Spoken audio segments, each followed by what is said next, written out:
Assalamualaikum warahmatullahi wabarakatuh. Perkenalkan, saya Kusumaningsih dari SMP 31 Atap Undaan, yang kali ini saya akan memaparkan pemahaman tentang mengapa kurikulum perlu berubah, dan kebetulan ada di sekolah lain yaitu di SMP 2 Undaan bersama Bapak Ibu guru yang hebat di pagi ini. Langsung saja kita simak bagaimana kegiatan penyebaran pemahaman tentang mengapa kurikulum perlu berubah. Selamat pagi Bapak Ibu guru semuanya. Pagi.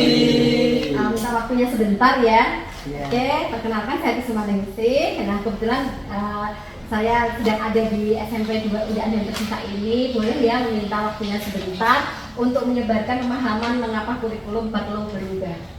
Oke, sebelumnya kita sharing aja, santai-santai diskusi saja. Nanti boleh diberi masukan, komentar terhadap apa yang sudah saya pahami. Sebelumnya saya akan mengulas sedikit tentang apa itu kurikulum. Kurikulum itu seperti yang sudah kita kenal bahwa definisinya secara resmi adalah merupakan seperangkat alat, rencana, pengaturan yang memuat materi, tujuan, isi bahan pelajaran, bahkan sampai ke cara penyampaian sebagai pedoman penyelenggaraan kegiatan pembelajaran pada peserta didik sesuai dengan tujuan pendidikan. Nah, zaman sudah berubah dari konvensional ke digitalisasi yang tentunya akan mengubah pula dalam bagaimana menghadirkan pembelajaran di dalam kelas pada peserta didik. Nah, itu mengapa kurikulum itu diperlukan untuk berubah sesuai dengan kodrat alam dan kodrat zaman. Bapak Ibu guru yang hebat masih ingat beberapa tahun yang lalu kita ada kejadian luar biasa, adanya pandemi COVID-19. Nah, itu mengubah tatanan di seluruh bidang kehidupan termasuk bidang pendidikannya. Kan kita merasakan bahwa sekolah yang harusnya tatap muka tiba-tiba diselenggarakan secara daring di rumah.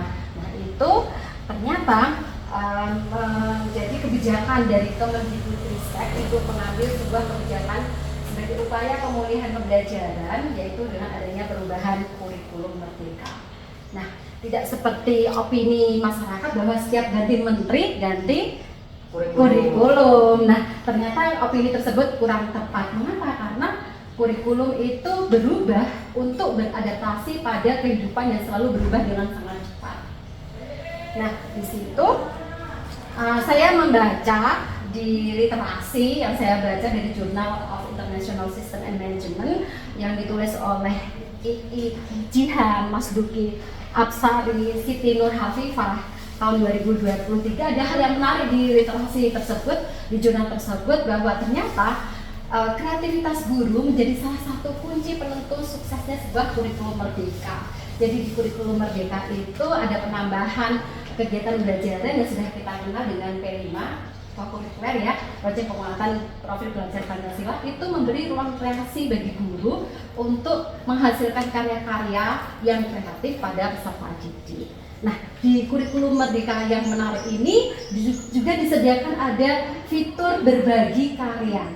Jadi di PMM ada fitur berbagi karya, misalkan yang sudah saya lakukan itu saya mengajak masyarakat untuk mengajak siswa saya mengedukasi langsung ke masyarakat tentang bagaimana mengatasi isu limbah lingkungan, terutama limbah rumah tangga. Nah, itu tentu didokumentasikan. Dari hasil dokumentasi itu kemudian saya unggah di bukti karya PMM berbagi karya, bukti karya di fitur PMM yang bukti karya. Tentunya Bapak Ibu guru yang hebat juga sudah melakukan hal tersebut ya.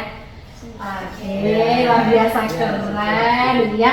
Nah, itu ya salah satu manfaat yang bisa kita rasakan dari adanya kurikulum merdeka. Dampaknya apa terhadap peserta didik? Tentu berdampak peserta didik menjadi lebih merasakan dampak langsung pembentukan karakter, bagaimana mereka memiliki pemikiran bernalar kritis, kreatif, kolaborasi, komunikasi dengan masyarakat. Bahkan di kurikulum merdeka itu kita bisa menjadikan guru, murid, masyarakat, wali murid sebagai mitra pada komunitas belajar untuk mendukung pendidikan, ekosistem pendidikan well-being.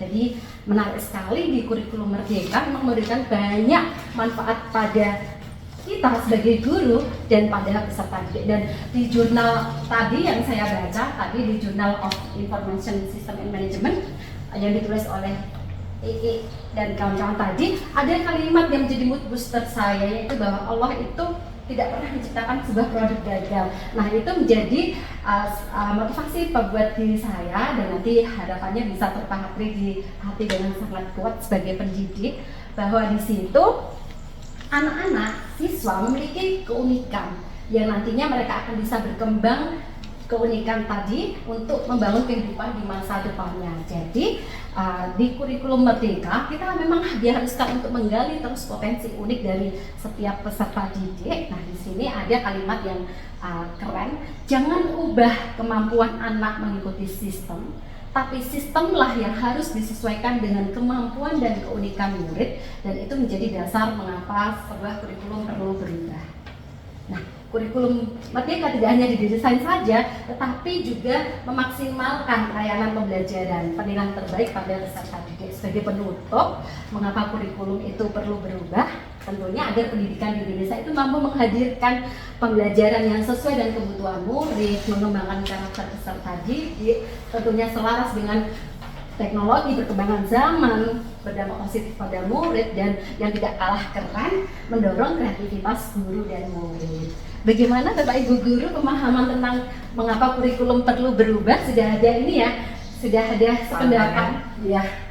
Mungkin bisa memberikan umpan balik di sini. Jadi nanti Bapak Ibu guru juga memberikan umpan balik terhadap apa yang sudah saya paparkan di pagi ini. Nah, seperti ini.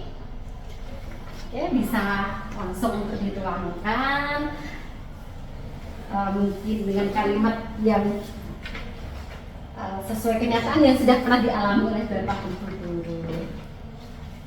Kita tunggu, sambil kita tunggu saya akan melihat torehan tinta tentang mengapa kurikulum perlu berubah di kertas umpan balik. Kita lihat yuk.